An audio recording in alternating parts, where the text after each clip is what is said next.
Cette conférence va maintenant être enregistrée. Bonjour Elodie Pardon. et Brice. Comment vous avez peut-être entendu un message là en disant cette conférence va être maintenant enregistrée. Voilà, je voulais vous le dire aussi. Cette conférence est enregistrée, enfin cette conférence, cet échange est enregistré et il va être rediffusé sur notre chaîne YouTube pour ceux qui n'ont pas pu être là au direct.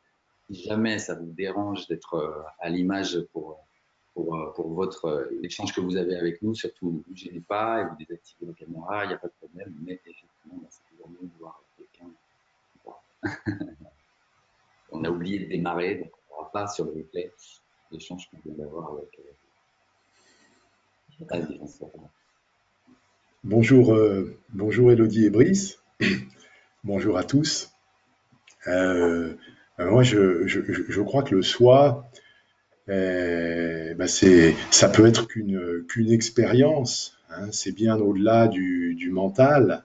C'est-à-dire on est toujours dans le mental, c'est-à-dire on a un esprit dualiste, conceptuel, qui perçoit nous-mêmes et les autres comme existant chacun de leur côté, hein, l'esprit étant le sujet, les autres étant l'objet, et on se perçoit comme existant vraiment chacun de notre propre côté. C'est l'illusion dans laquelle nous sommes en permanence.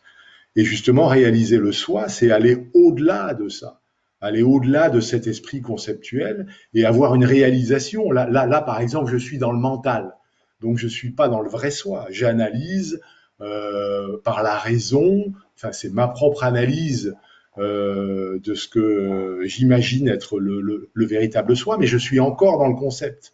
Dans le soi, on est au-delà du concept, c'est-à-dire qu'on ne se perçoit plus comme existant véritablement. On réalise qu'en fait, tout ça n'est que des apparences. Il n'y a plus d'existence intrinsèque des choses, des personnes, des phénomènes. On est au-delà de ça. On perçoit que tout n'est qu'apparence finalement. Mais en même temps, c'est pas le néant. Hein, c'est-à-dire que les phénomènes, les choses, nous-mêmes, les autres, existons en tant que simple apparence. Il n'y a pas d'existence intrinsèque. Et moi, personnellement, c'est pour ça que je suis venu au yoga Kundalini, parce que vous vous en êtes peut-être rendu compte, je suis assez dans la tête. Et justement, ce qui m'intéresse, c'était que dans le yoga Kundalini, peut-être par le corps, on peut approcher de cette expérience, atteindre cette expérience qui est allée au-delà, qui est d'aller au-delà du mental, au-delà de l'esprit conceptuel. Voilà ce Alors, que je veux dire. ouais, je, on va vraiment me proposer comme l'invitation, d'essayer de laisser tous ces concepts de côté. Parce que tu vois même, tu dis, le soi n'est pas un concept. On te propose même que ce concept-là soit laissé de côté. Parce que tu dis, le soi, on n'est pas le soi tout le temps. Là, je suis dans le mental, par exemple, je ne suis pas dans le soi. Ça, c'est vraiment une pure illusion. C'est vraiment une pure pensée, une pure croyance. Euh, le soi, on l'est tout le temps. Il n'y a pas un moment où nous ne sommes pas le soi. C'est ce que nous sommes. C'est ce que nous sommes totalement. Nous ne sommes rien d'autre que le soi. Donc, qu'on soit en baignoire, en voiture, en train de dormir, en train de penser ou en train de méditer, nous sommes toujours le soi. Simplement, il y a quelque chose qui ne le réalise pas. Il y a quelque chose, il y a une attention, il y a une part de ce que nous croyons être qui tourne le regard et qui tourne le regard vers quelque chose d'autre, ailleurs, vers la pensée, vers les sensations, vers le corps.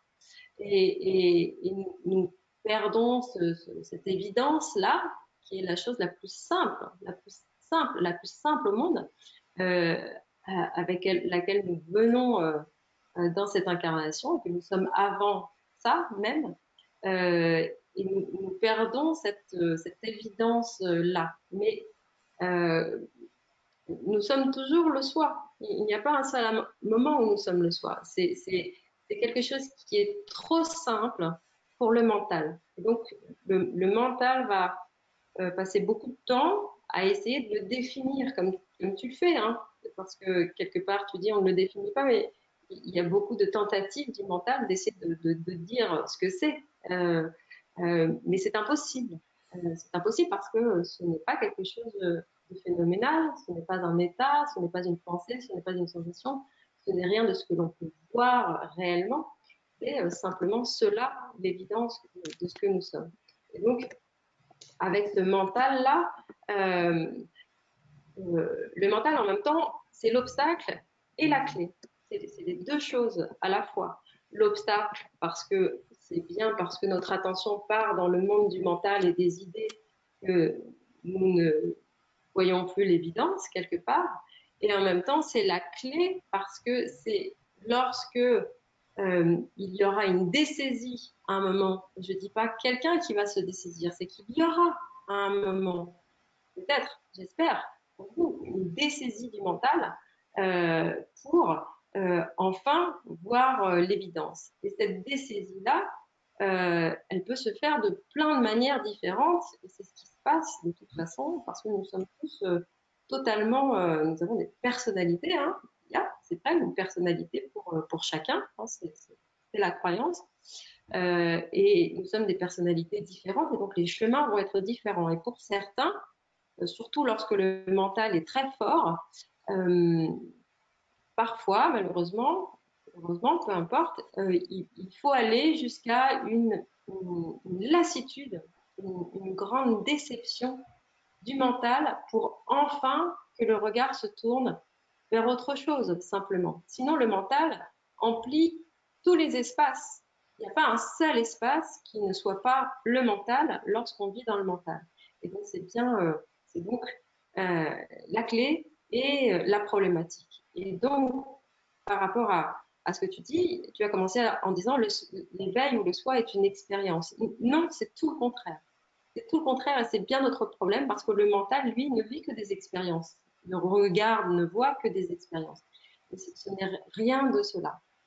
C'est autre chose.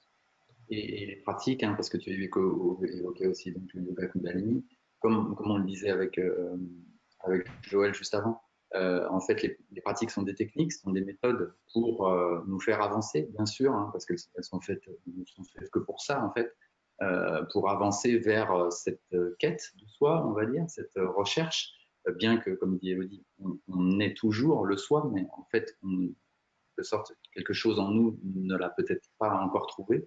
Et ces pratiques, comme le yoga Kundalini, sont faites pour nous faire lâcher tout un tas de préoccupations, en fait.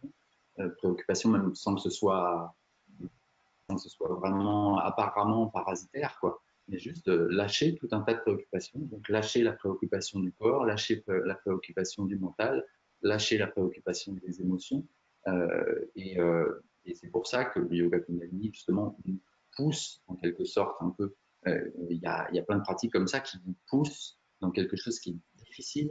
La méditation zazen, par exemple, c'est très austère et on vient vous tapoter un petit peu là dès que vous vous endormez pour vous rappeler à l'ordre, en quelque sorte. Ça paraît quelque chose de difficile, quoi. Et c'est difficile parce qu'il y a un moment où justement l'individu, la personnalité est obligée de lâcher toute l'emprise qu'elle a sur elle-même, en fait.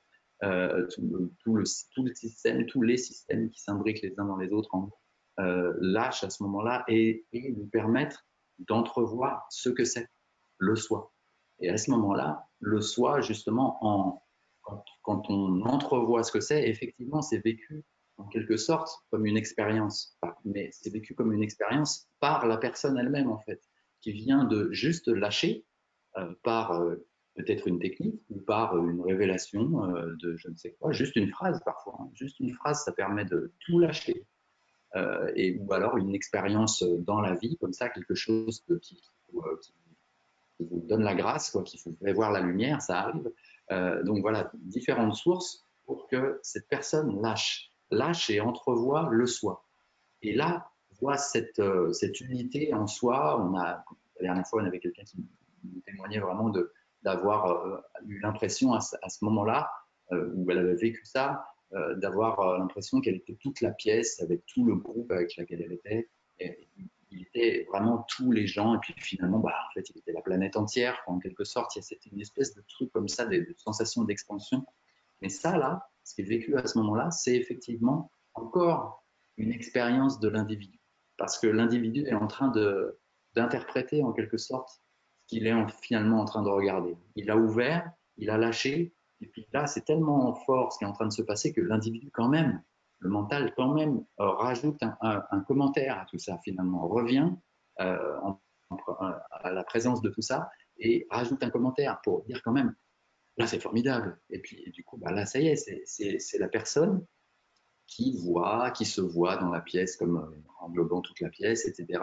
C'est la personne qui a cette interprétation-là. Une autre personne aurait une autre façon de le voir qui ressemblerait encore beaucoup, parce que les témoignages de ce genre se ressemblent en quelque sorte. Mais on a encore chacun notre façon de voir le monde en fait à travers cette expérience-là. Et c'est pour ça que tu dis, c'est une expérience. Effectivement, c'est à un moment une expérience vécue par la personnalité, par l'individu.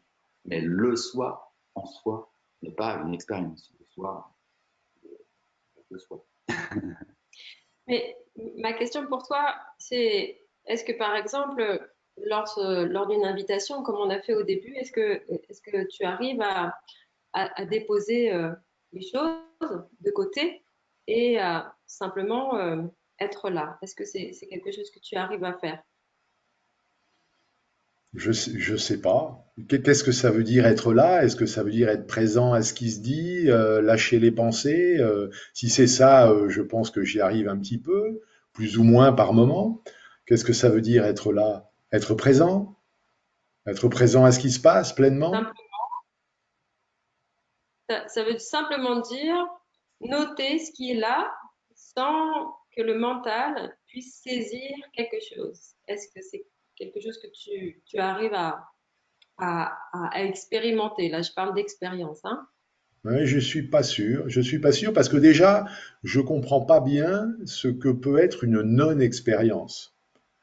Hein, tu dis que Alors, le soi n'est pas une expérience. Ça, je comprends pas bien de quoi il s'agit en fait.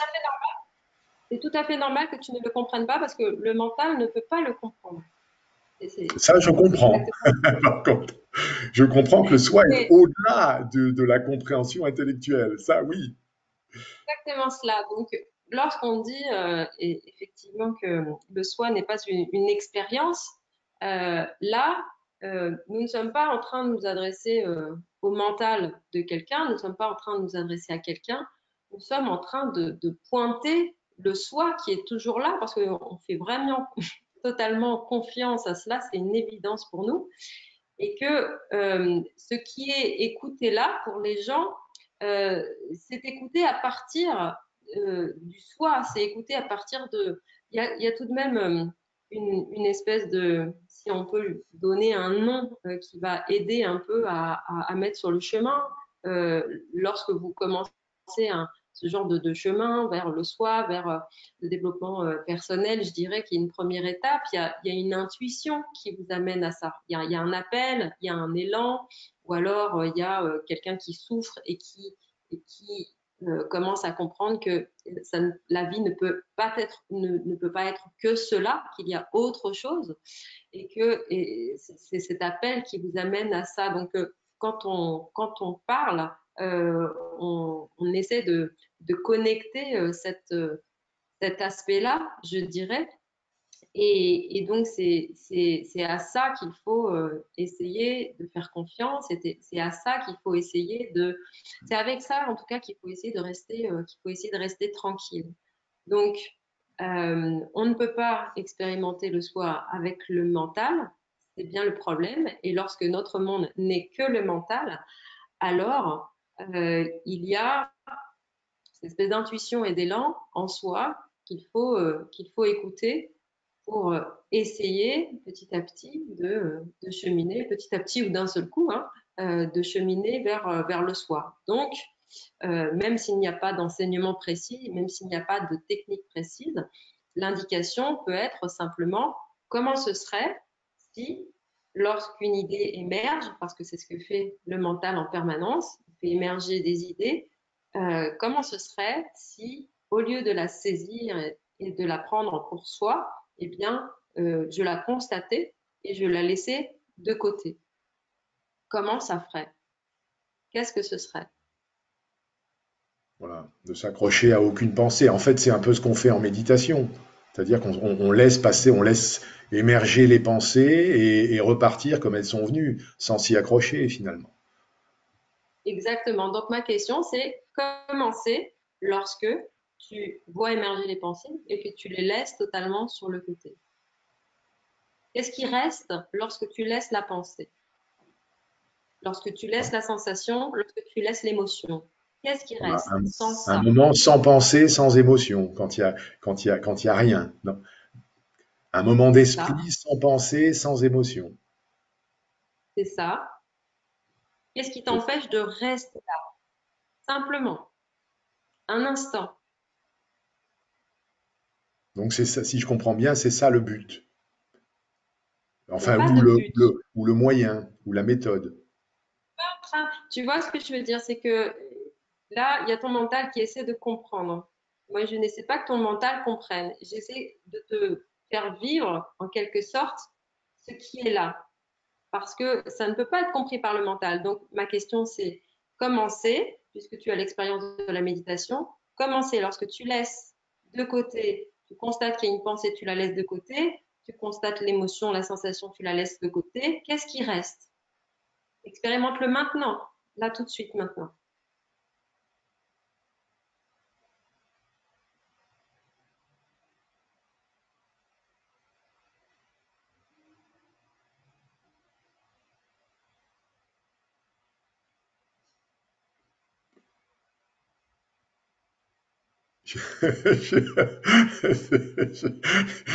Je ne sais pas. Je ne sais pas, je crois que C'est une bonne réponse parce que ça veut dire que le mental est dessaisi. Je ne sais pas c'est qui dit ça. C'est le mental qui est en train de dire ça. Là, tout d'un coup, il est dessaisi, il n'a pas de réponse. C'est parfait. Reste là, reste là. C'est exactement là qu'il faut rester. Hmm. Et à cet instant, J'allais juste dire, c'est une réalité. j'allais juste dire Ce le fait-là, cœur qui bat pour moi.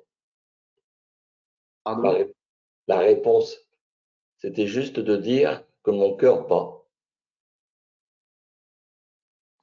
mais qui le dit et qui l'observe? c'est le mental. Eh oui. Encore un commentaire, si Ouais. tu veux. C'est encore un commentaire. Sans ce commentaire-là, qu'est-ce qu'il y a? En fait, justement, l'exemple de mon cœur bat, c'est qu'est-ce qui reste? En fait, le mental, justement, tout notre système, tous les systèmes qui sont imbriqués sont là. Effectivement, mon cœur bat, mais aussi mon sang circule, ma respiration se fait, etc. Et puis les oiseaux chantent aussi, en fait. Donc mes oreilles fonctionnent, en fait. Et du coup, voilà, on peut énumérer tout ça, en fait. Commenter. Mais bien sûr que tout est là. Et puis, comme je disais, les oiseaux chantent et je suis pas tout seul. Donc tout est là, effectivement. Mais donc, d'accord, on va dire que tout ça, c'est le cadre. Mais quand j'ai lâché l'expérience que disait Elodie, du coup, de les pensées, parce que ça encore, c'est donc un commentaire et donc une pensée qui dit mon cœur bat. Donc voilà, celle-là aussi, je la laisse passer, je la lâche. Et une fois que ça, on est dans l'expérience que juste vient de faire François, c'est juste un instant de, comment dire, la connexion, on va dire. Mais c'est encore, en disant la connexion à soi, c'est encore comme si quelque chose se connectait à soi. Et ce quelque chose, c'est l'individu encore qui est en train de se connecter à quelque chose. Mais juste, du coup, là, c'est le soi. Le soi est là. Mais le soi, il est toujours là.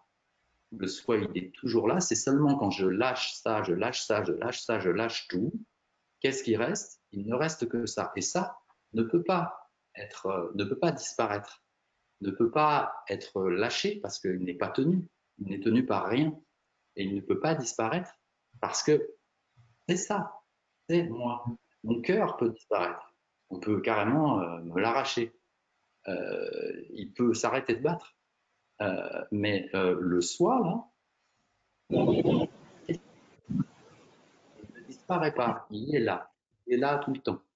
Et quand on fait l'expérience, quand on parle de l'expérience de ça, cette expérience, comme je disais, je l'ai déjà dit tout à l'heure, mais peut-être que maintenant on peut voir un peu mieux après ce processus-là, l'expérience du soi, eh bien, l'expérience que fait l'individu d'avoir vu ça. Et donc, j'ai fait l'expérience et je peux le raconter, blablabla.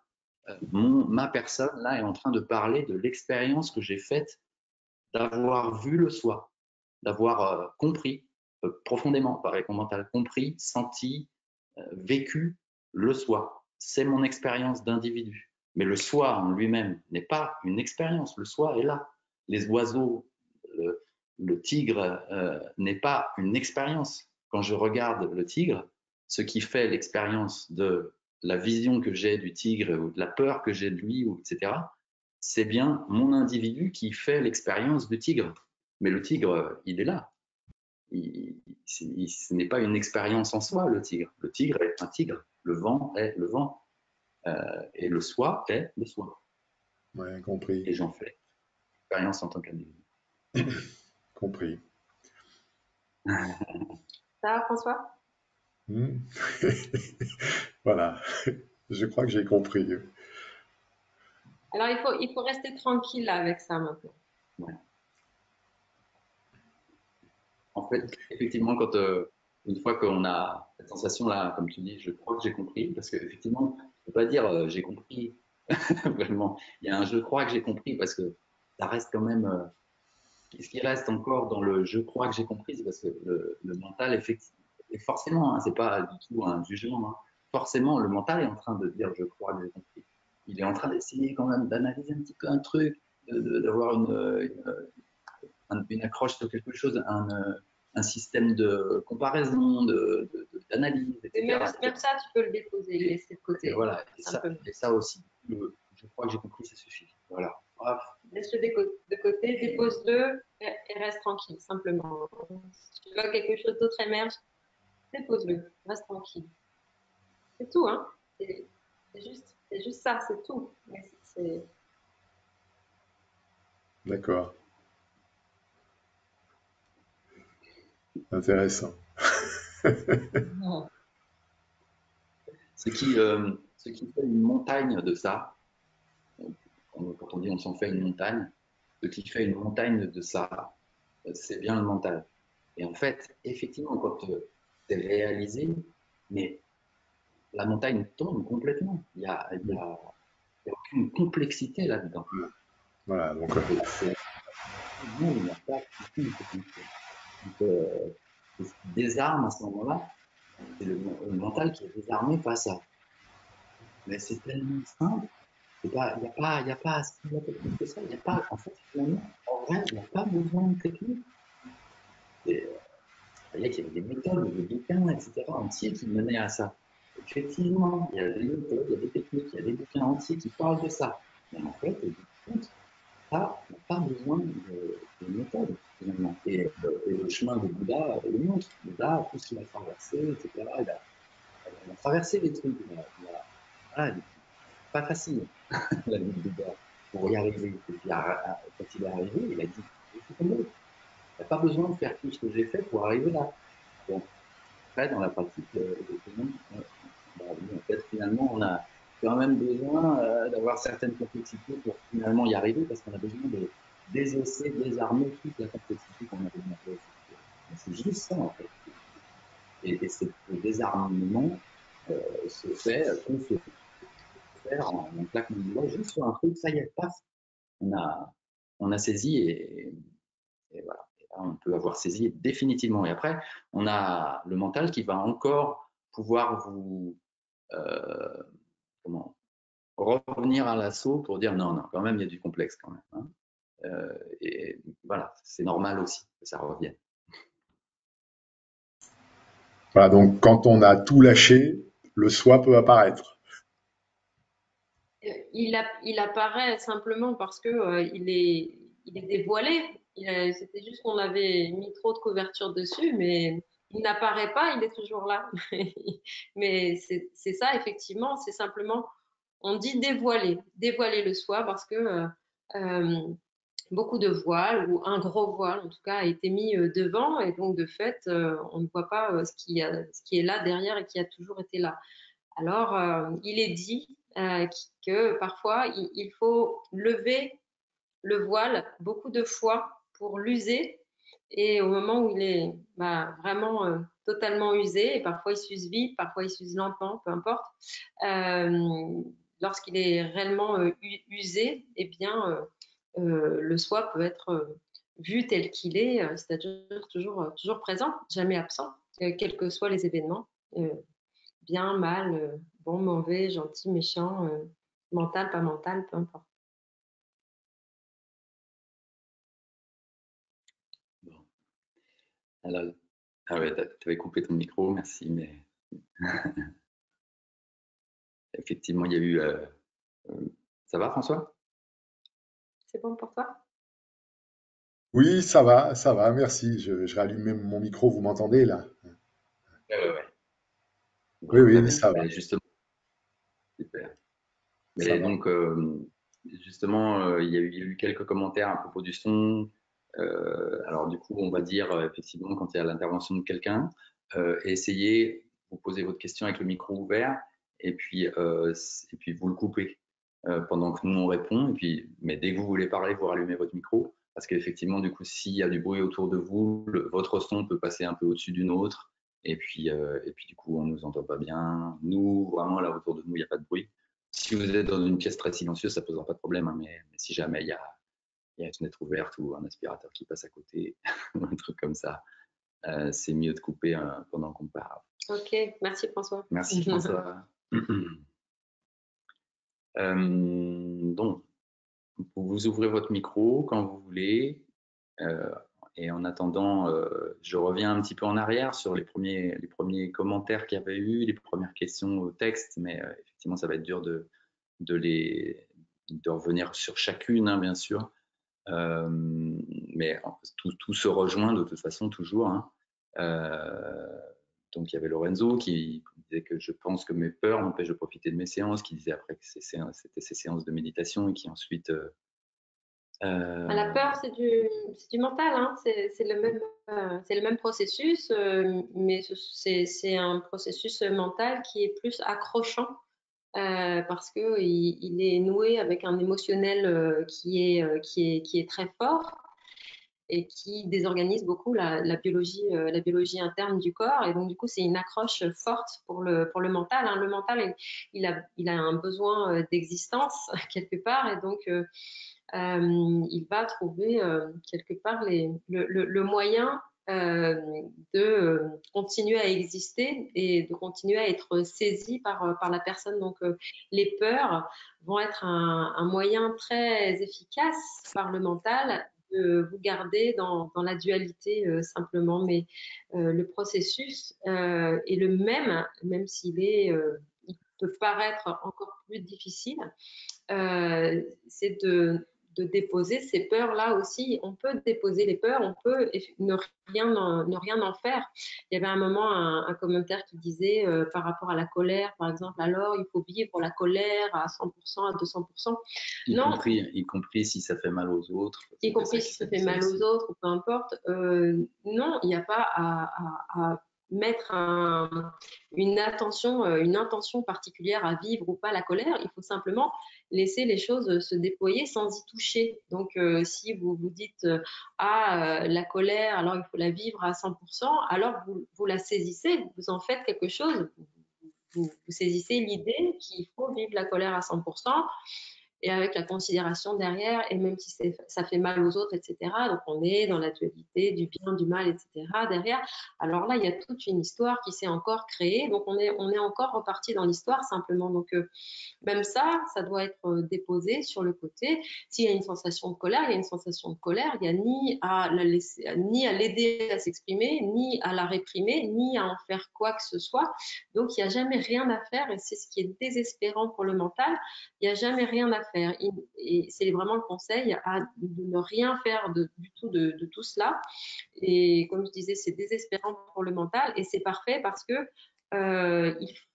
il faut arriver à une désespérance du mental. Il faut se lasser du mental. Tant qu'on est un peu en amour avec le mental et les histoires qu'il nous raconte, que ce soit en bien ou en mal, eh bien, on le saisit, eh bien, on l'embrasse, eh bien, on le prend, eh bien, on reste avec lui. Donc, il y a une part vraiment inconsciente de nous. C'est terrible à dire, mais c'est comme ça. Il y a une grande part inconsciente de nous qui aime le mental, ses histoires et sa dualité, et même la souffrance parfois.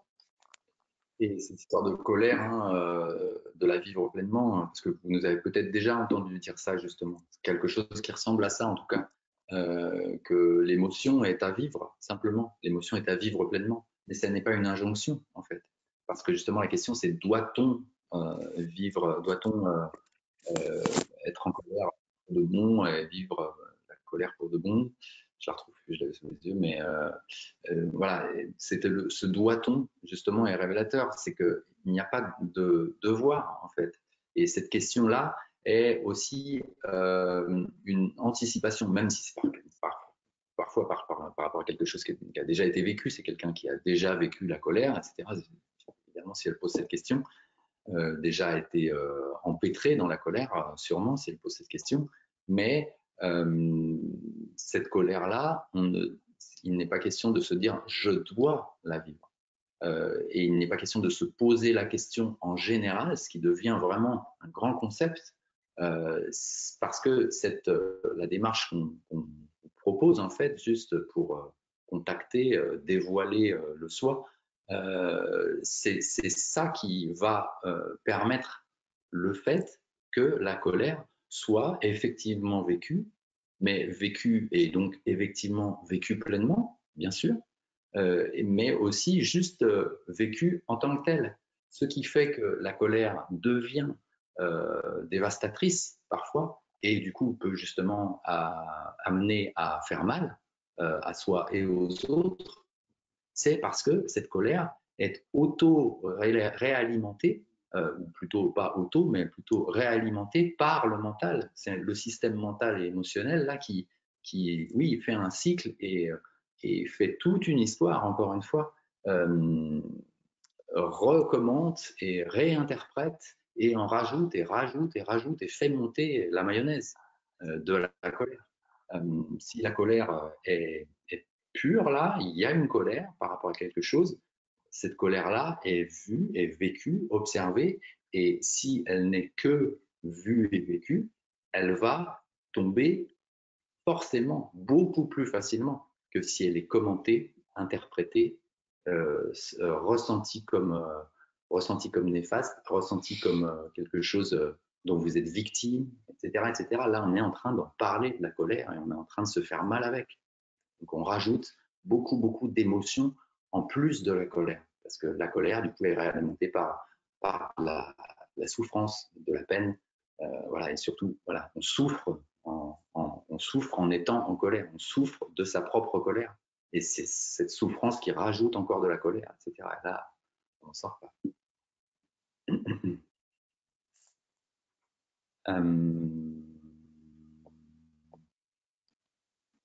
Voilà, il y avait Aurélie, vers le début, là, Aurélie qui parlait de mental aussi. On a déjà abordé ça, bien sûr. N'hésitez pas si vous voulez prendre la parole. Vous voyez que c'est beaucoup plus intéressant l'interaction lorsque quelqu'un. Bonjour. Bonjour à vous. Vous m'entendez? Oui. Oui, super. J'ai une petite question sur les émotions. Parce que moi, une de mes peurs, enfin, je perds le contact avec le soi, souvent en présence d'autres personnes, parce que en fait, après, j'ai peur, et c'est ça, c'est ma peur, c'est de ressentir les émotions des autres, et après, je sais plus qui est à moi, quelle est mon émotion et quelle est leur émotion. Et souvent, c'est ça qui me fait me déconnecter du lien avec le soi.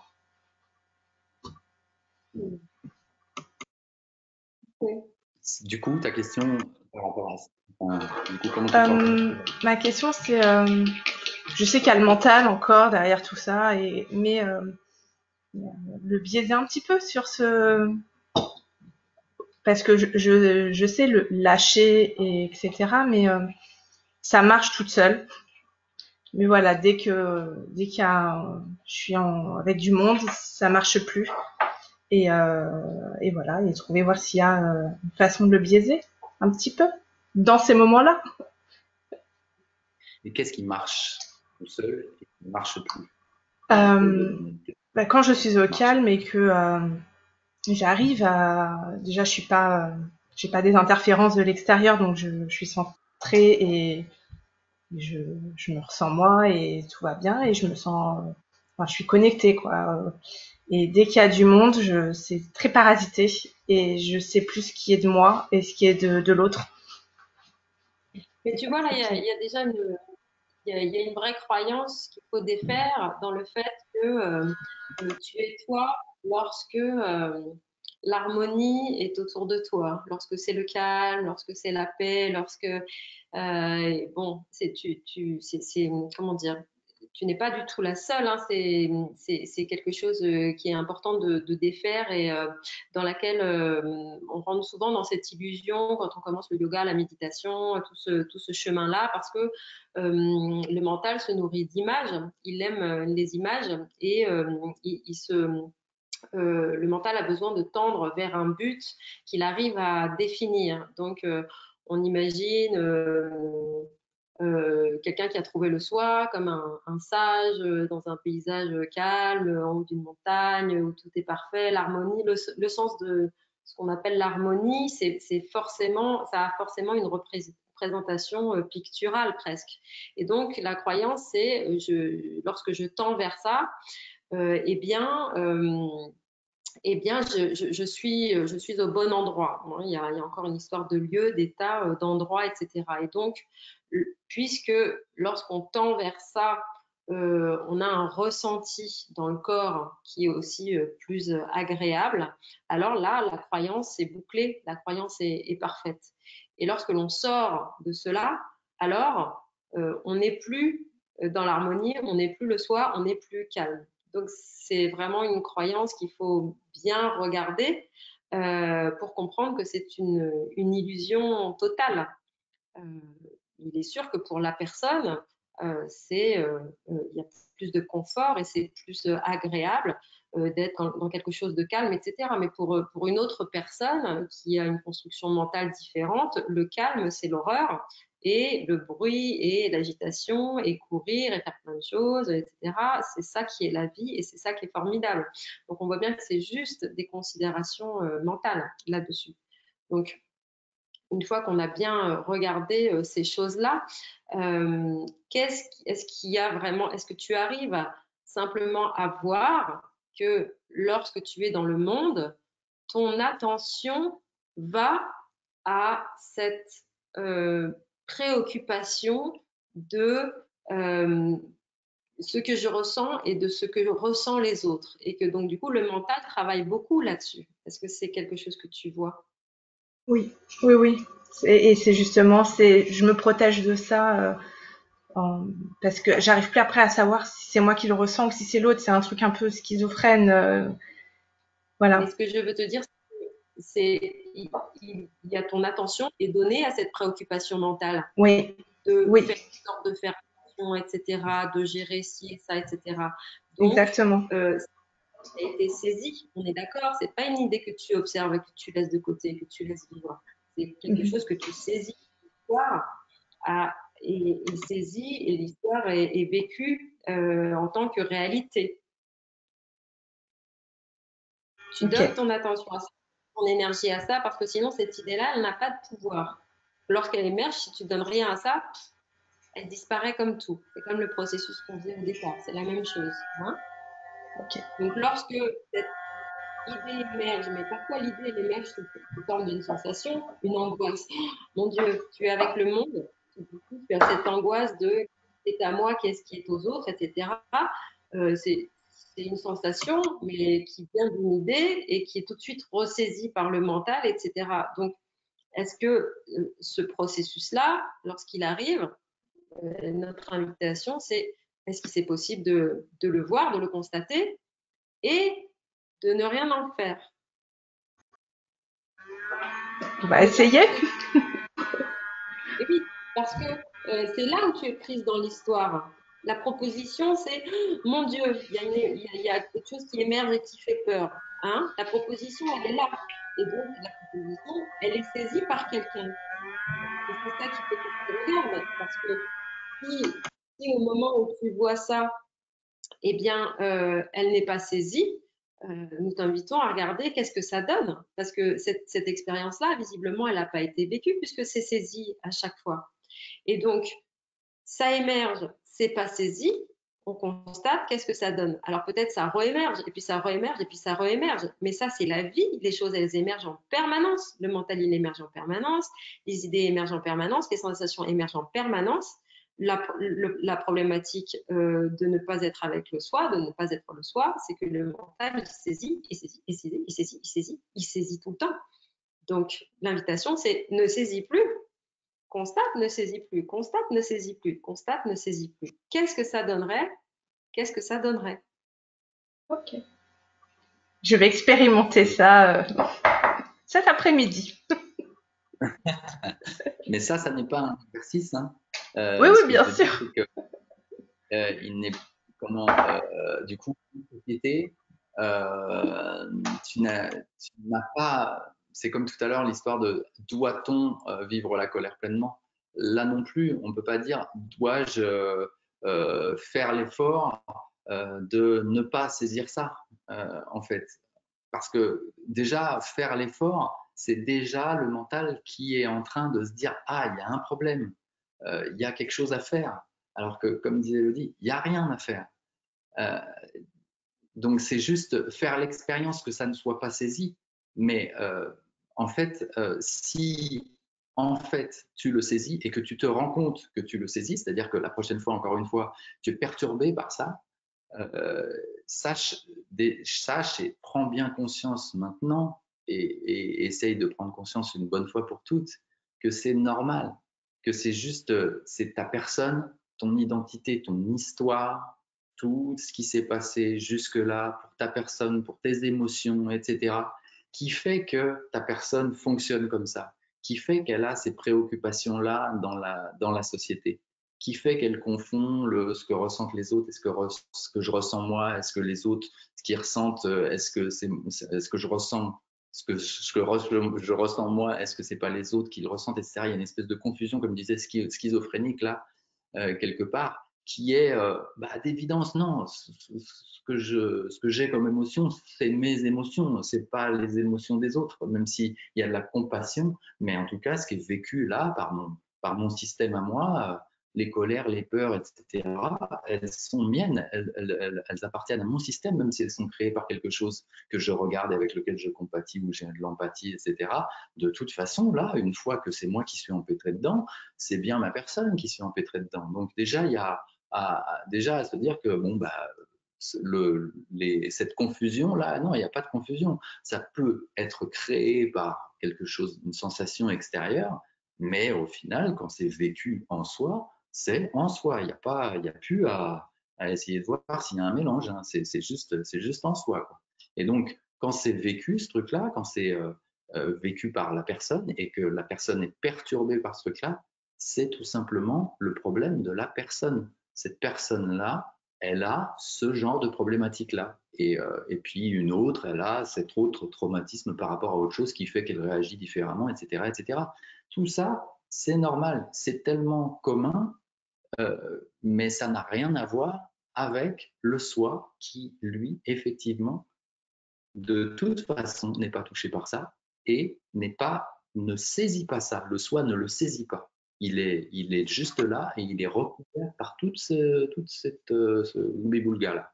Mais il y a ce gloubi-boulga, justement, juste à des moments, tu arrives simplement quand tu es toute seule en méditation, en pratique ou je ne sais quelle pratique, tu arrives juste à relâcher tout ça.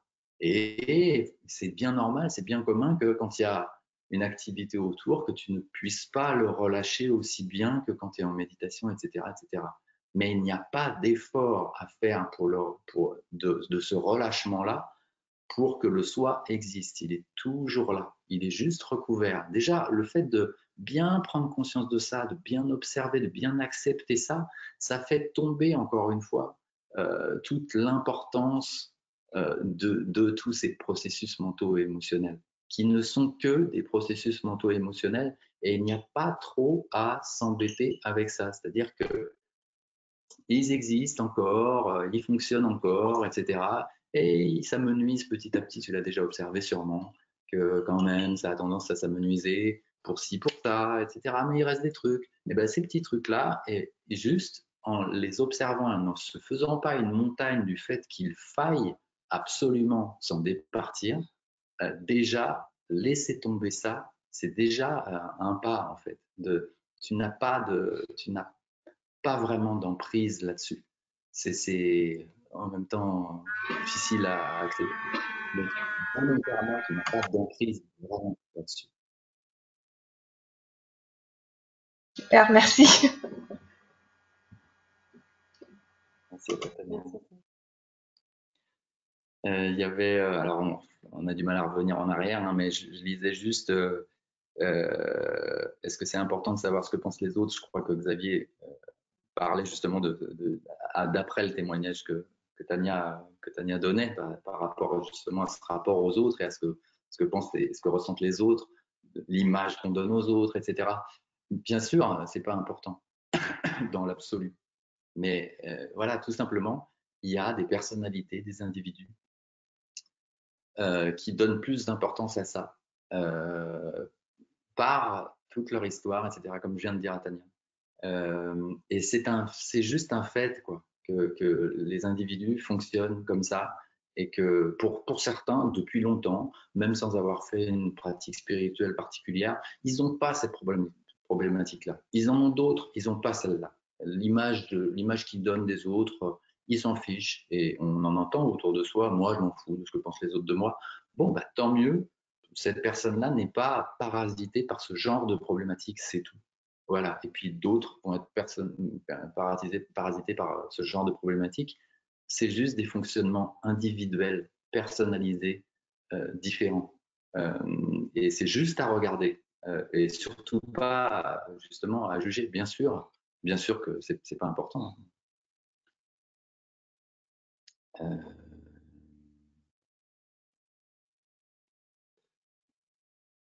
Alors juste constater la colère. Et je sais pas quoi, la regarder. Alors, juste constater que la colère ou autre émotion est là comme un objet sans intérêt particulier, colère vue, nommée, évacuée, épanouie.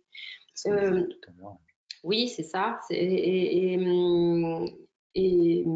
il y a un moment où il faut, lorsque le soi est réalisé, on se rend compte que ce qu'il constate, c'est le soi qui constate. Et donc, il n'y a plus quelqu'un qui constate. Alors, lorsqu'on n'a pas réalisé le soi, qu'on est dans le paradigme de la personne, eh bien, on se sert des outils qu'on a sous la main. Donc, le mental, la personne, on fait avec ce qu'on a, hein, puisqu'on est associé à ça. Donc, on invite à constater ce qui est là.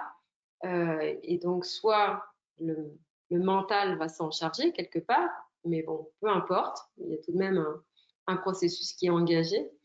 Soit il y a la chance de pouvoir contacter le soi qui va constater de fait ce qui est là. Et c'est pour ça qu'il y avait un commentaire tout à l'heure qui disait il faut accueillir les émotions ou il faut accueillir la colère. Et j'aimerais juste dire un mot là-dessus, c'est que il n'y a pas à accueillir ou à ne pas accueillir, parce que lorsqu'on dit il faut accueillir la colère, on invite quelqu'un à le faire. Il y a un mouvement, il y a une action, il y a quelque chose qui s'engage à accueillir quelque chose.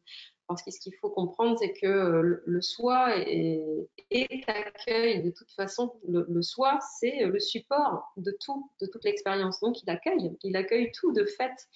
Donc, c'est mieux de ne pas aller vers cette histoire d'accueil parce que sinon, on va engager la personne à exister plus fortement et à faire quelque chose, à accueillir une émotion. Et donc, on a moins de chances de se dessaisir de l'identification à la personne.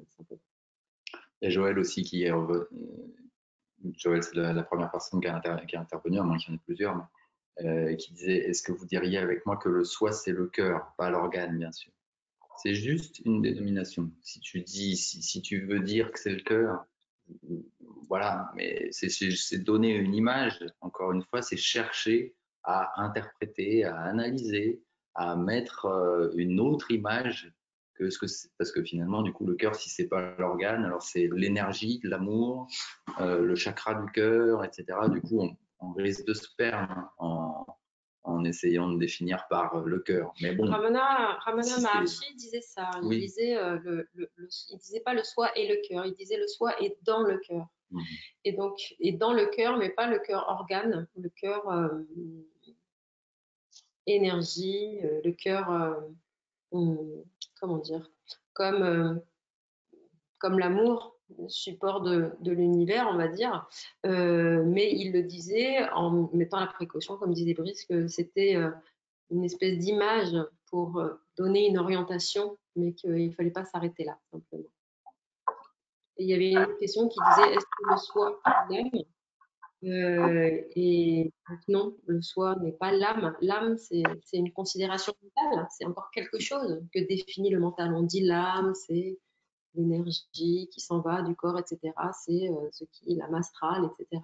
Donc c'est encore quelque chose qui est, même si c'est très très très très subtil, de l'ordre d'un état qui est défini par le mental. Donc, on est dans le monde mental, le soi n'est pas le mental. Alors on a Carole, tu voulais parler? Carole qui est là. Oui, peut-être. Alors, par rapport au soi, je ne sais pas si j'ai fait une expérience. Oui, je pense que j'ai fait une expérience. Pour moi, c'était vraiment l'impression de quelque chose de totalement infini et surtout au-delà de la vie. Vraiment, au-delà de la vie. Enfin, c'est l'expérience que j'en ai. Et je voulais simplement poser une question par rapport à ça, parce que je vis une expérience assez douloureuse depuis quelque temps. Il y a des peurs énormes qui ont émergé, alors que je suis âgée et j'en ai pas eu conscience, jamais, de ces peurs. Donc ces peurs arrivent, des peurs vraiment fortes, qui vont jusqu'à l'incapacité de dormir, là, en ce moment. Donc, comme j'ai commencé ces pratiques de yoga, etc., enfin pas mal de choses depuis à peu près 2 ans, la question que je me posais, est-ce que j'ai pas peur de ça, justement? Voilà, d'avoir l'impression de le contacter et puis d'être dans une quand même autodiscipline assez, oui, très très régulière. Et pourtant, il y a toutes ces peurs terribles qui arrivent.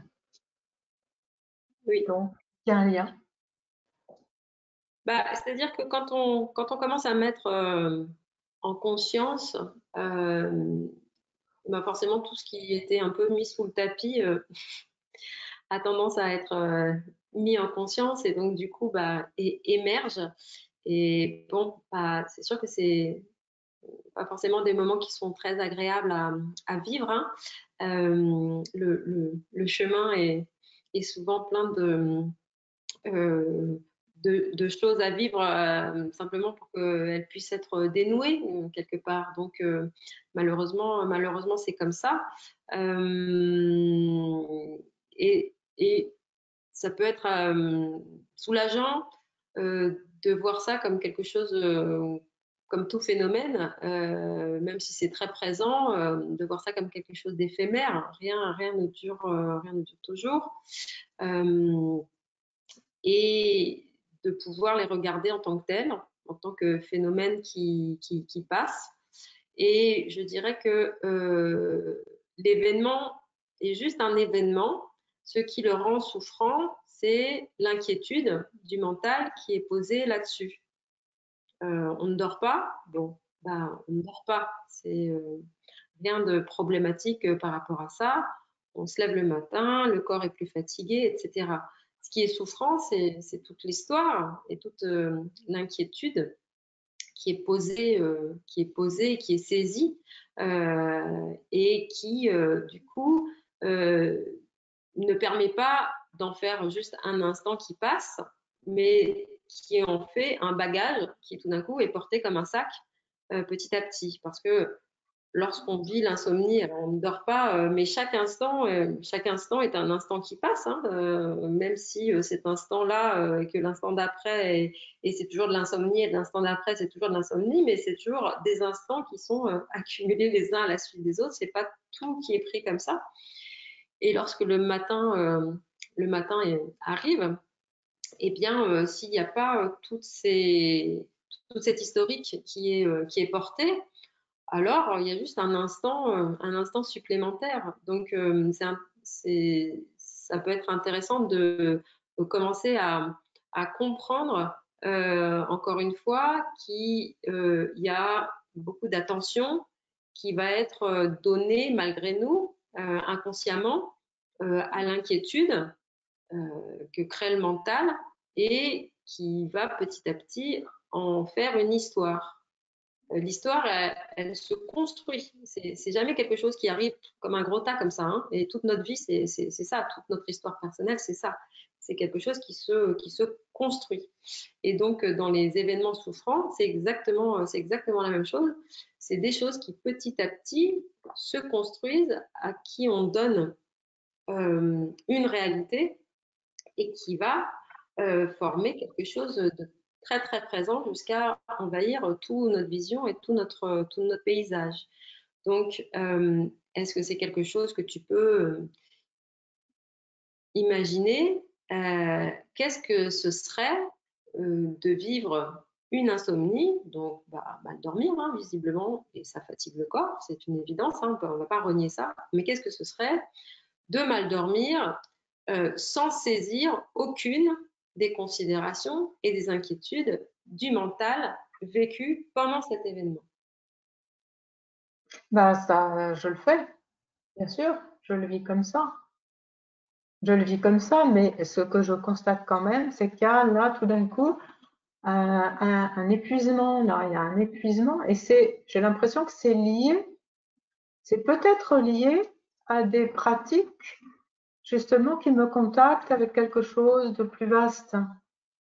C'est ça qui est curieux. Non, mais si tu vois ce que je veux dire, c'est que là, c'est quelque chose que tu partages et qu'on ressent comme un problème et comme une inquiétude.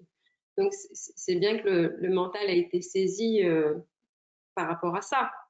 Il y a une problématique par rapport à ça. Est-ce qu'on est d'accord là-dessus? Sinon, ça irait. Sinon, tout irait. Oui, oui. Donc, c'est ce que je t'invite à regarder. Ce n'est pas l'événement en soi, mais c'est simplement l'inquiétude proposée par le mental qui est saisie et qui en fait quelque chose de souffrant. Donc, ma proposition, c'est vraiment de dire comment ce serait si toutes ces inquiétudes, là, ces considérations mentales, elles n'étaient pas saisies, elles étaient juste laissées. De temps en temps, j'y parviens, bien sûr. De temps en temps, j'y parviens. Oui. Et donc, Et ça va? d'accord. Alors après, du coup, la question, c'est d'où elles viennent, en fait. Enfin, c'est c'est ça, ça. en fait. C'est Est-ce que ça vient de la pratique elle-même? Et effectivement, c'est ce que répondait au début Élodie. En fait, c'est effectivement ça peut effectivement être ça. C'est que c'est la conscience, comme on dit, qui a tendance à s'éveiller, à s'aiguiser avec la pratique, justement, qui aide effectivement à ça. Et du coup, les choses qui étaient mises sous le tapis, les peurs en fait qui étaient un peu mises sur le tapis jusque-là, elles se révèlent avec le reste. Donc, effectivement, ça peut être le phénomène qui est en train de se passer. Mais les peurs, c'est du mental, hein. Et le truc, c'est que c'est du mental et que ces peurs-là, elles font partie, le fait qu'elles se révèlent, elles font partie effectivement justement de ce processus d'ouverture. Elles se révèlent pour en fait être lâchées. Parce que jusque-là, si elles étaient sous le tapis, elles étaient sous le tapis, mais enfin, on dit sous le tapis, mais le tapis, en fait, il est à l'intérieur, quoi. Donc, il y avait quelque chose qui n'était pas vraiment conscientisé, mais qui était, on peut l'interpréter comme ça, hein, c'est pas forcément complètement absolue ce que je suis en train de dire, mais si c'est ça, si c'est ce processus-là qui se passe, c'est qu'elles se révèlent et qu'elles vont à ce moment-là être mieux vues, acceptées, observées et relâchées. Et si justement, du coup, comme Élodie me disait, tu ne les saisis pas trop et ne rajoute pas par-dessus ça une inquiétude par rapport à l'inquiétude, en fait. Parce que, évidemment, quand il y a quelque chose qui apparaît comme ça, des peurs qui apparaissent, ben, le fait que les peurs apparaissent, elles-mêmes provoquent une peur encore plus, en fait, provoquent une peur globale à propos de la peur. En fait, on a peur de la peur. Donc, ça réalimente. Et c'est ce processus-là qui peut, lui, être désamorcé. Les peurs qui émergent, bon, on va dire qu'elles émergent et puis elles sont faites pour juste être regardées, quoi, et vécues, et voilà. Mais juste là, ne pas rajouter, ça, c'est possible que ce soit désamorcé. Et le fait est que bah, la pratique que tu fais, la méditation, etc., tout ça sont des outils pour t'aider à ça aussi, pour t'aider à, en même temps, lâcher. Et justement, tu dis qu'il y a des moments où tu arrives, où ça se passe, et où du coup, ça va bien. Oui, C'est important de... justement, ça crée, je trouve, un état de grande confusion, ça. Parce qu'il y a des moments, effectivement, où ça va, des moments où ça va pas, je ne sais pas pourquoi, etc., etc., etc.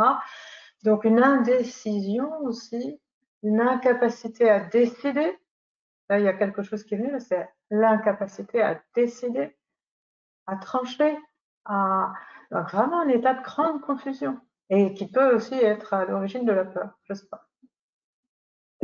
Mais parce que justement, en fait, tout simplement, ce que je vois là, hein, ce qui est en train de se jouer justement et de se révéler à ta personne, c'est justement cette incapacité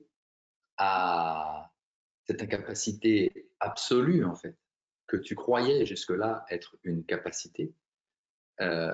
Tu croyais jusque-là, en quelque sorte, avoir la capacité de décider tout, de gérer, que ta volonté suffise, la volonté de ta personne suffise à régler les soucis. Et ce qui se révèle là, c'est que non. Et ça, cette révélation, là, du coup, cette révélation elle-même, c'est dur. Là, c'est dur et ça fait peur. Quand on a été longtemps persuadé, en fait, que justement ça fonctionnait autrement, là, il y a une révélation qui fait que non, dans l'absolu, non, bien sûr. Et en plus, justement, il y a ce bien sûr, parce que oui, en fait, c'était évident, mais jusque-là, il y avait une part de sa personne qui se persuadait que non, comme on peut se persuader pendant un certain temps de sa vie qu'on est peut-être immortel, par exemple. Et puis, il y a bien un moment où on se rend compte que ben non. Et c'est bon, c'est difficile et sur tout un tas de plans comme ça peut être difficile de lâcher ça, lâcher le pouvoir de ça, lâcher le pouvoir de ça, parce qu'en fait, il n'y a rien, il n'y a aucun pouvoir de la personne elle-même sur elle-même, en fait. C'est le seul pouvoir, entre guillemets, que peut avoir la personne, c'est de disparaître, quoi. Enfin, juste de disparaître à l'importance de tout ça, de laisser la place, quoi. En fait, je dis pas de disparaître, de mourir le corps, hein, mais juste de laisser la place, en fait, de se taire, en fait, juste avoir l'humilité, en fait, l'humilité totale de dire que bah non, je peux rien y faire, je vieillis, tu vois, la santé, bah oui, le corps va être de moins en moins performant, etc. Même la tête, je vais perdre certaines capacités. En plus, c'est ça qui est quand même quelque chose. Et donc au bout, bah, même je vais mourir. Et ça, bah, en fait, j'y peux rien. Et puis, bah, du coup, dans l'absolu, j'y peux rien, quoi, en fait. Voilà, mais bon. Donc, c'est vrai que plus il y aura de tentatives de gérer l'angoisse et cette chose-là, plus ça va entraîner l'angoisse, parce que c'est ce qui génère forcément la dualité. Mais je pense que c'est une belle invitation justement pour pouvoir regarder ça, parce que apparemment là pour toi c'est le chemin, c'est l'invitation pour pouvoir commencer à sortir de ce processus qui est illusoire. On ne gère rien. Et d'ailleurs, on peut faire l'expérience de ça sans même être réalisé, d'avoir des moments comme ça dans la vie où on gère toute la vie, etc. Et on y arrive, enfin en tout cas mentalement, on arrive à gérer tout ce que le mental voudrait gérer jusqu'à un certain point. Et puis, donc la vie se déroule. Et puis, il y a des moments aussi où, quand on est en vacances, par exemple, où on laisse les choses se faire d'elles-mêmes, où on est un petit peu moins dans la gestion des choses et on constate que la vie se déroule aussi. Et quand on réalise le soi, ben, on se rend compte que on gère rien du tout. Que la vie, elle se déroule de la même manière si on fait ou si on ne fait pas. La vie se déroule toujours. Donc, c'est vraiment une belle invitation d'aller vers ça. Et le symptôme, bah, c'est l'angoisse peut-être. Cette angoisse-là, ça va être la clé. Quand il y a la peur qui émerge et l'angoisse qui émerge, la proposition, c'est est-ce que ça va être possible juste de ne rien en faire, de ne rien en faire, mais pas non plus, non plus dans l'idée de dire j'accepte cette angoisse, j'accepte de souffrir, etc. Non, c'est simplement de ne rien en faire, parce que c'est le seul processus de dessaisie et de désidentification qui existe en fait, ne rien en faire. Et donc, c'est vraiment une proposition. Et tout ça, ça ne veut pas dire non plus d'arrêter de gérer ce qu'on gère dans la vie, dans le concret, hein, bien sûr, hein, parce que du coup, si on entend une partie du discours là, il y a ah bah du coup, bah on fait plus rien, et puis bon bah voilà, on attend que ça se passe, quoi, et puis on attend la mort, voilà. Les bras ouverts. Mais bien sûr, hein, parce que voilà, ça peut juste être un argument opposé à ce qu'on est en train de dire, mais bien sûr, c'est évident que bah non, on a une famille, on a des gens dont on a envie de prendre soin, dont il faut qu'on prenne soin, qu'on a une certaine responsabilité en tant qu'être humain, voilà, de faire le bien autour de soi et d'organiser la vie comme il faut pour gagner de l'argent pour manger et pour avoir un toit, etc., etc., et tout ça. Et bien sûr que ça, bah, ça continue à se passer, ça continue. Là, la personne a le devoir, en quelque sorte, de s'organiser dans la vie, quoi. Voilà, a le devoir et a aussi ses droits de jouir de tel plaisir, etc., etc. Tout ça, bien sûr. Et voilà, mais tout ça fait partie du cadre, comme on disait tout à l'heure, le cœur bat, la circulation du sang se fait, les oiseaux chantent, c'est le cadre. Et je peux faire des choses, je peux tuer des animaux pour les manger même. Enfin, c'est pas mon cas, mais enfin, je peux avoir une action, un pouvoir aussi sur mon environnement. Il y a tout ça. Je prends mes responsabilités par rapport à ce que je fais sur l'environnement, etc., etc. Mais en revanche, sur tout mon propre système, finalement, il y a tout un tas de choses que je dois lâcher sur le pouvoir que j'ai sur ça, quoi.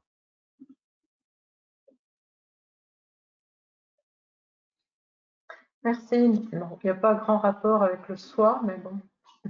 Donc. Bien sûr, s'il y a un rapport avec le soi, c'est que c'est ce que te propose la vie pour pouvoir prendre conscience parce que lorsqu'on ne gère plus rien, lorsque tout ça est dessaisi, le soi enfin est vu. Et donc, c'est un grand rapport. C'est que c'est juste là, tous ces obstacles apparaissent comme des obstacles, mais en fait sont les clés de la compréhension et de la dessaisie de la personne. Donc, bien sûr, c'est le chemin. Il faut comprendre que tout est le chemin, parce que le soi, c'est ce que nous sommes et nous naissons dans une incarnation là, pour faire l'expérience de la vie et pour revenir au soi. C'est ce que le soi nous appelle en permanence. Donc, tout ce qu'on va vivre est le chemin, même lorsque certains ne réaliseront jamais le soi, mais tout en fait partie. Rien ne peut être en dehors. Satnam, Satnam. Satnam. Juste, est-ce que je peux parler? Oui, mais alors Karina, on va juste finir peut-être parce qu'apparemment on était plus ou moins en train de finir avec Carole, mais Oui. c'était juste parce que ça me fait penser le fait que tu dises que le soi, ça n'avait pas grand-chose à voir avec le soi, alors que effectivement tout a à voir avec le soi. Ça me fait juste penser à cette expression qu'on dit développement personnel. Quand on fait du yoga, quand on fait des choses comme ça, on parle de développement personnel. Et bon, moi-même, j'ai utilisé cette expression pendant longtemps sans vraiment me poser de questions sur le sens de ce mot, de cette expression, alors que j'aurais plutôt tendance à appeler ça de la déconstruction personnelle, en fait. Déconstruire cette personnalité pour voir qui on est, ce que l'on est vraiment le soi. Bien sûr. Ouais. Merci. Merci.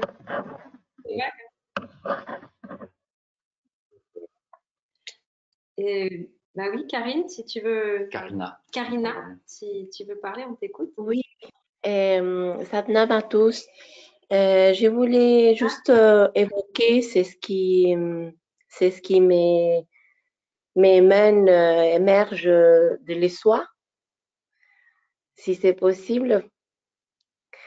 Pour moi, l'histoire, c'est un grand chemin de répétition.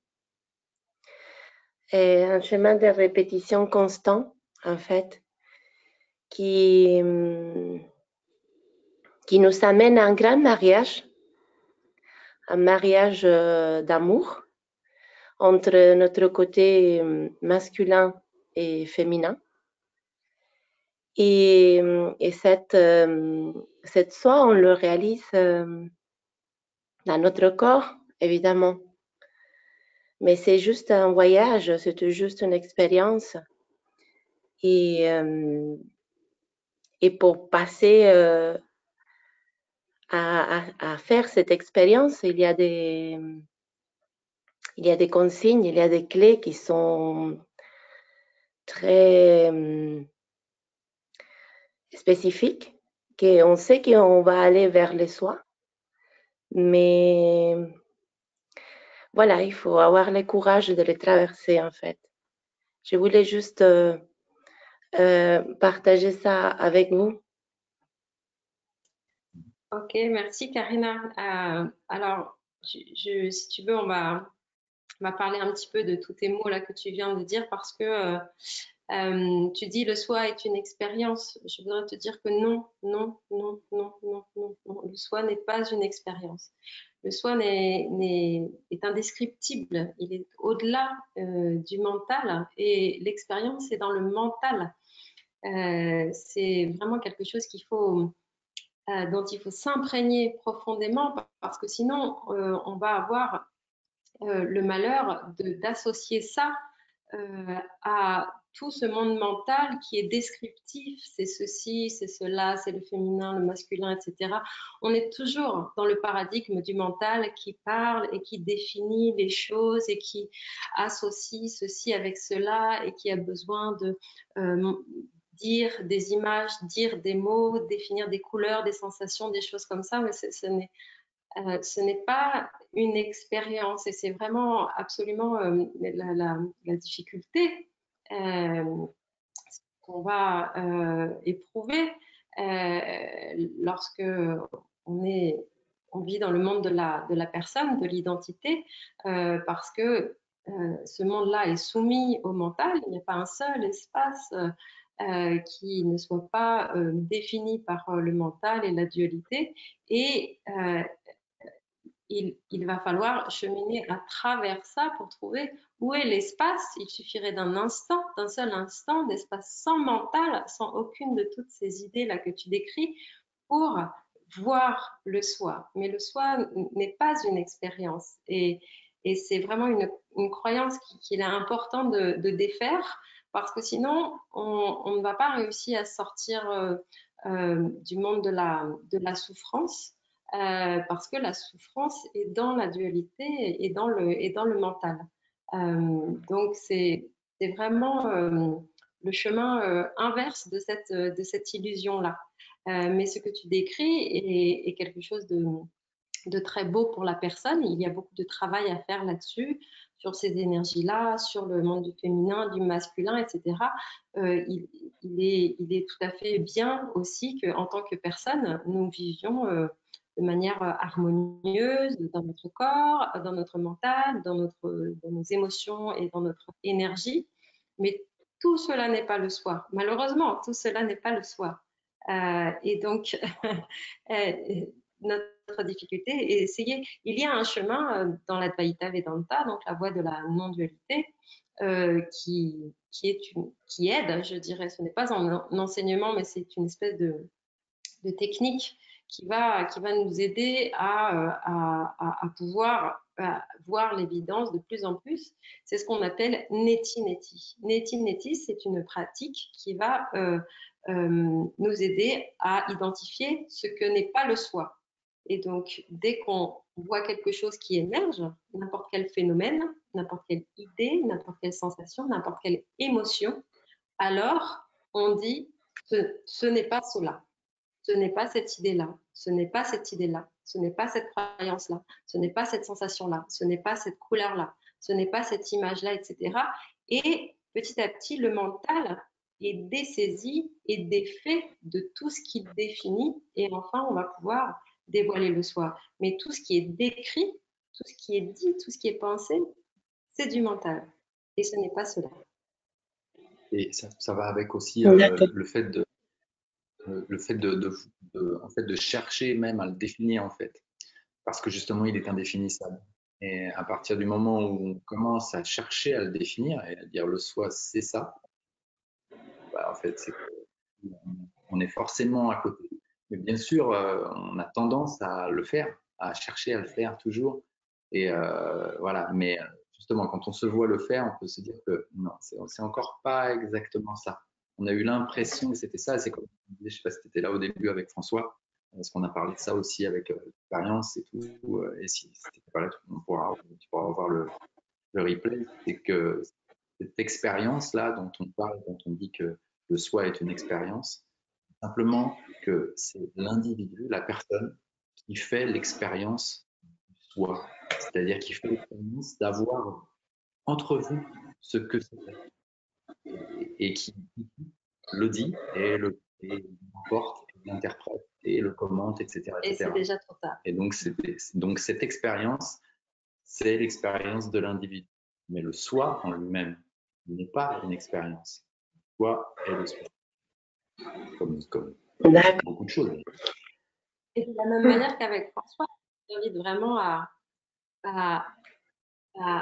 est-ce que ça va être possible pour toi de laisser de côté toutes ces idées que tu viens de décrire, toutes ces choses-là que tu viens de dire? Est-ce que tu peux les laisser totalement et te dire non, ce n'est pas ça. Tu les laisses de côté, tu n'en fais rien du tout, tu n'y touches plus, tu n'as aucune idée, pas même celles-là qui sont très jolies, très belles, mais qui sont une illusion.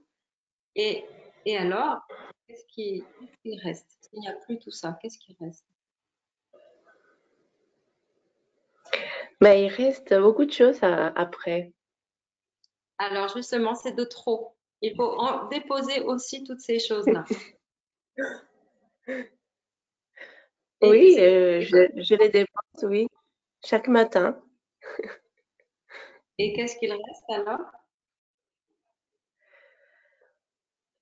Ben, pour moi, c'est dans Pour tous qui? les jours, en fait.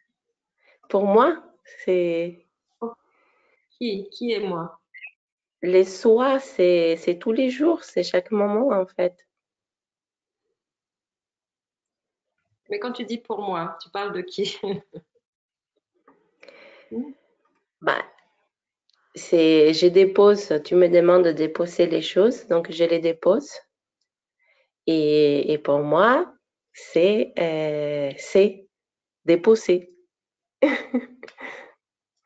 alors, est-ce que tu peux rester là, simplement, sans y ajouter rien du tout, aucune des idées que tu viens de dire, ni aucune autre? Oui, c'est OK. Alors, bah, reste là. Ne bouge plus. Reste tranquille avec ça.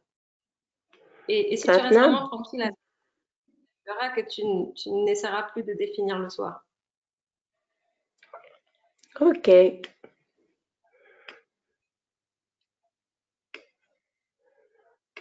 Merci. Merci à toi. C'est ça.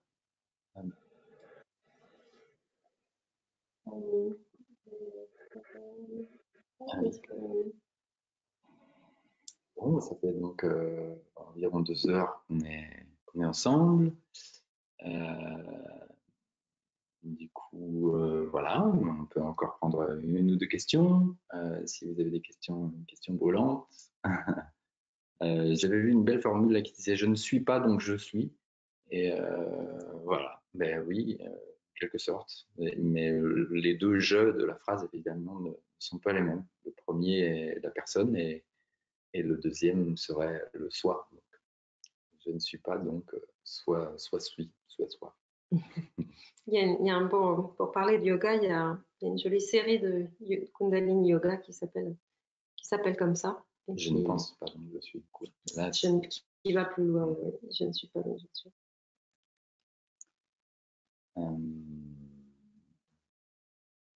Je regarde juste quelques commentaires s'il y avait des. Il y avait une question sur Dieu. Enfin, voilà. Est-ce que le soi, c'est d'être en. C'est Mamounette qui pose cette question. Est-ce que le soi, c'est d'être en connexion avec le divin, Allah, Dieu ou unité? Voilà. Là, ben, c'est des concepts. Ce sont des concepts et des croyances. Hein, et il n'y a aucun jugement à avoir sur la croyance en Dieu, en le divin et en toutes les personnifications qu'on a tendance à mettre dessus. Toutes les religions qui existent et qui ont existé à propos de Dieu. Voilà, on y met le mot qu'on veut, bien sûr, mais là n'est pas le soi, encore une fois. On peut considérer, on peut être dans la croyance et même dans la conviction, en fait, en quelque sorte, que voilà, il faut bien une énergie créatrice à tout ça. Pour que tout ça, tout cet univers, au moins cette planète déjà, mais forcément elle dépend aussi du reste de l'univers, tout ça fonctionne si parfaitement.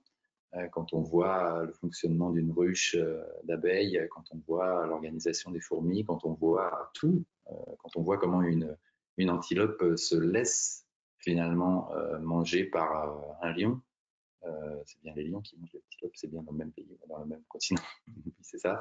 Donc voilà, quand l'antilope se laisse manger par le lion, on a vu ça, je ne sais pas si vous avez déjà vu ça, mais l'antilope à un moment cesse de se battre, cesse de se débattre, on va dire. Et pourtant, elle est encore vivante, elle est encore capable de donner des coups de patte, en quelque sorte, pour essayer de faire mal à son agresseur. Mais à un moment, elle s'abandonne complètement. Ça, voilà, ce fonctionnement-là, en fait, elle est là, en quelque sorte, l'antilope, pour nourrir le lion, c'est comme ça. Je n'applique pas ça aux êtres humains qui se nourrissent d'animaux, hein, mais le lion, lui, bah, voilà, il est comme ça, il ne peut pas faire autrement. Et l'antilope est là pour nourrir le lion. Et ce fonctionnement-là est en quelque sorte parfait. Voilà, donc on peut bien imaginer qu'il y a une énergie créatrice de tout ça pour que ça fonctionne aussi parfaitement. C'est vrai que c'est quand même difficile d'imaginer autre chose quelque chose qui crée ça. Bon, à partir de là, voilà, on va construire des concepts sur qu'est-ce que c'est, comment ça s'est produit, voilà, est-ce qu'il y a toujours quelque chose derrière là, qui a une volonté, etc., etc. Là, on va définir des choses qui sont de l'ordre de détails dans la croyance et d'interprétation, etc., et y compris l'interprétation des textes qui ont existé, etc., etc., etc. Et voilà, mais tout ça, c'est l'énergie créatrice, Dieu, Allah, voilà, l'unité de la nature, etc., etc. Le soi est encore autre chose. Voilà, le soi, c'est la... Voilà, mais je ne vais pas essayer de le définir parce qu'en fait, je vais me perdre forcément. Mais il y a une voilà, pour moi, enfin, il y a une différence. On n'est pas, il y a l'énergie globale créatrice et le soi est autre chose. Ok. Il y a quelqu'un qui a envie urgemment de parler, Oui, Mélanie. oui, Allez, bonjour. Mélanie. Vous m'entendez? Vous m'entendez? Oui. Oui. Oui. Voilà. Moi, la question, c'est bon, bah, le soi, j'ai bien compris, c'est pas nos pensées, c'est pas le mental, c'est pas les émotions, c'est pas tout ça. Mais est-ce qu'on pourrait l'assimiler à notre âme? Alors, j'en avais parlé un petit peu tout à l'heure. L'âme aussi, c'est un concept. Tu vois qu'on en parle, on le définit. Il y a des gens qui disent c'est ce qui reste après la mort du corps, etc. L'âme s'élève. On parle d'âme aussi dans le corps astral, etc. Donc c'est encore il y en a qui parlent donc c'est l'énergie qui revient à l'énergie cosmique après, etc. Donc tout ça c'est défini par le mental, donc ça fait partie du monde du mental. Donc, il y a aussi l'âme qui se réincarne dans certaines croyances. Ouais. L'âme qui est le corps et qui se réincarne dans un autre corps, etc. Donc là, voilà, effectivement, et encore une fois, j'ai aucun jugement par rapport à ces croyances. Et d'ailleurs, en quelque sorte, on peut dire que je peux même avouer qu'en quelque sorte, j'y crois. Mais bon, je ne suis pas certain, mais voilà. Mais ça, en fait, ça m'est égal. Et donc, ça, c'est des croyances, c'est des concepts. Et du coup, c'est dangereux, du coup, enfin, entre guillemets, dangereux, hein, mais on peut y mettre, comme tout à l'heure, on disait le cœur. On peut dire le soi, c'est le cœur, c'est dans le cœur, comme disait ma Ramona. Mais on va risquer justement, encore une fois, de se perdre dans chercher à avoir un point de comparaison, à avoir une définition, parce que du coup, si tu dis que ça s'assimile à l'âme, alors bah, du coup, tu vas chercher la définition de l'âme, et puis la définition de l'âme, bah, il se trouve qu'il y en a plusieurs. Et... En fait, il n'y a aucun mot qui n'ira, aucun. Qu'on dise même, on utilise parce que la communication se fait par la pensée, par la voix, par la parole, par le mental. Donc on essaie de pointer le chemin aussi avec les mots et bah, c'est comme ça, puisqu'on ne voit pas l'évidence directement. Mais même certains diront, on parle de tranquillité, on parle de paix, on parle de choses comme ça, et ce sont juste des espèces d'indications, d'interprétations qui en réalité sont données pour le mental dont il doit se dessaisir tout de suite parce que ça non plus, ça ne va pas. Ça n'ira jamais de toute façon. Aucun mot n'ira jamais, rien ne pourra le définir et rien du monde manifesté ne pourra lui correspondre non plus. Donc nous sommes bien embêtés. Et donc, lorsque la difficulté du satsang. Et c'est pour ça que tout le monde ne peut pas faire du satsang parce que celui qui fait du satsang en essayant de définir le soi, en lui disant regarde, c'est là, c'est ça, c'est comme ça, alors il induit totalement en erreur le chercheur parce que évidemment ce n'est rien de tout cela. Donc il y a juste des indications pour comme montrer le chemin, mais le chemin doit être fait cheminé par le chercheur lui-même pour trouver ce qui est vrai, parce que c'est ce qui est vrai en lui. D'accord. Merci. Ok, je pense qu'on va se quitter et aller déjeuner. Hein. Ouais. Je pense qu'il est l'heure. Ouais, je pense qu'il est l'heure. Donc, on va mettre en replay donc, cette vidéo sur notre chaîne YouTube. Si vous voulez la re-regarder ou passer le lien à des personnes que vous connaissez qui sont intéressées, faites-le bien sûr. Il y a juste le tout début qui manquera parce qu'on a oublié de lancer l'enregistrement.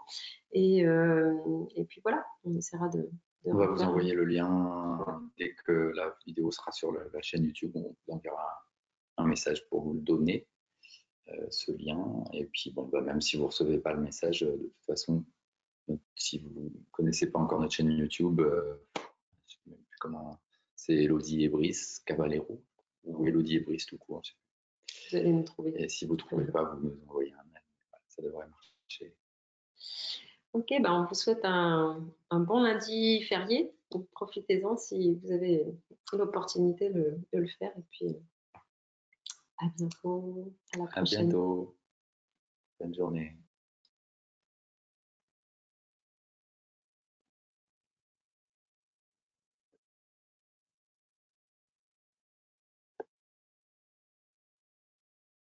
Ça va, on n'a pas